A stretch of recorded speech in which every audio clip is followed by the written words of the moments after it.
हर 75% फिर भी हमारे ऊपर पथराव। राजा भैया ने दिया अपने दुश्मनों को मंच से घाव। ब्रिजभूषण के जैसे दिखाए ऐसे सख्त तेवर, मच गई यूपी की सियासत में हलचल। तिलक और कलावे का किया जिक्र। राजा भैया ने जताई हिंदुओं पर अत्याचार को लेकर फिक्र।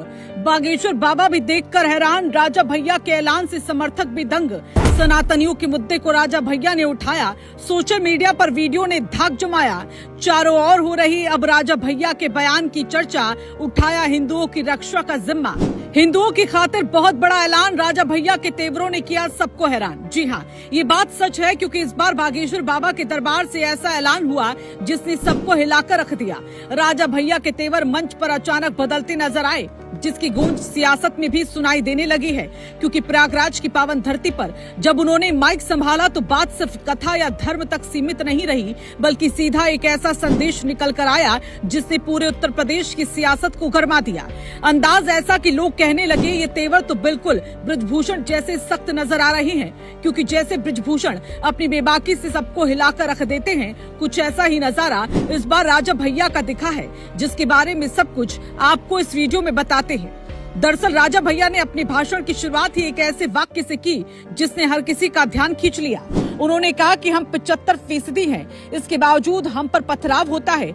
ये सिर्फ एक लाइन नहीं थी, बल्कि एक बड़ा सवाल था जो सीधे भीड़ के बीच जाकर गूंजा है। उन्होंने साफ कहा कि समस्या हमारी संख्या की नहीं, बल्कि हमारी एकजुटता की है।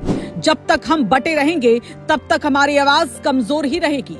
यही वजह है कि उन्होंने बार बार एकता पर जोर दिया और कहा कि अब समय आ गया है कि सनातनी एकजुट होकर अपनी पहचान और अपने अधिकारों के लिए खड़े हो। अब यहाँ समझिए कि ये बयान इतना बड़ा क्यों बन गया, क्योंकि राजा भैया ने सिर्फ भावनात्मक बात नहीं की, बल्कि एक प्रतीकात्मक संदेश भी दिया। उन्होंने कहा कि अगर आप सनातनी हैं तो दिखना भी चाहिए। माथे पर तिलक और हाथ में कलावा सिर्फ परंपरा नहीं, बल्कि पहचान है। ये एक तरह से सांस्कृतिक बात का संदेश था जिसने लोगों के बीच एक अलग तरह की ऊर्जा को पैदा किया।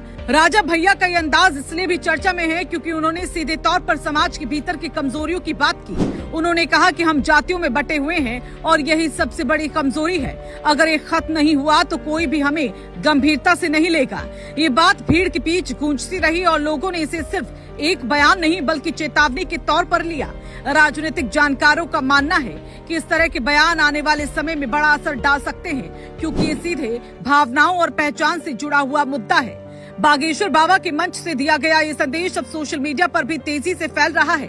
वीडियो वायरल हो रहे हैं और लोग इसे अलग अलग नजरिए से देख रहे हैं। समर्थक इसे एक मजबूत आवाज बता रहे हैं, तो वहीं विरोधी इसे सियासी बयान कहकर देख रहे हैं। लेकिन एक बात साफ है कि मुद्दा अब चर्चा का केंद्र बन चुका है और आने वाले दिनों में इसकी गूंज और तेज हो सकती है। अब सवाल यही है कि क्या राजा भैया का ये आह्वान सिर्फ मंच तक सीमित रहेगा या फिर जमीन पर भी इसका असर दिखेगा।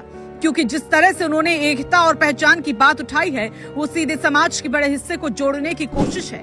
फिलहाल इतना जरूर साफ है कि बागेश्वर बाबा के मंच से निकली आवाज अब सियासत में नया मोड़ ला सकती है। और अगर यही तेवर आगे भी जारी रहे तो आने वाले समय में ये सिर्फ एक बयान नहीं, बल्कि एक बड़ा आंदोलन भी बन सकता है।